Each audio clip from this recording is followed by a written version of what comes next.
Hello guys! Magandang araw po sa ating lahat. Ito nga guys, naisipan ko nga magluto ng munggo. Dahil na din nga may bulutong ang aking anak, ay gusto ko nga alsahin yung kanyang buluto. Sabi nga ng matatanda ay gawin daw nga ito. Ito guys, nag-ready nga pala ako dito ng mga sangkap. Lagay ko na nga ang mantika, sunod yung karne, at tinalo-halo nga ito guys. Naglagay nga din ako dito guys ng mga gulay pa. Siyempre dahil may sakit yung aking anak, ay kailangan ng gulay. Ito nga guys, ilagay ko na rin yung munggo. Mahal ko na rin nga guys ng kamatis. Lagyan ko na nga ng pampalasa.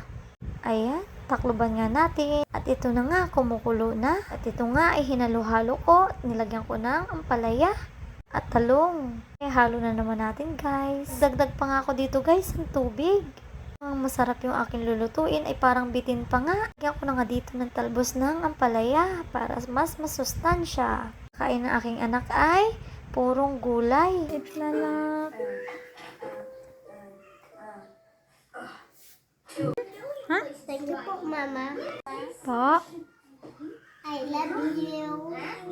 Thank you po sa mga pagkain mo luto. I love you po. Mahal din po.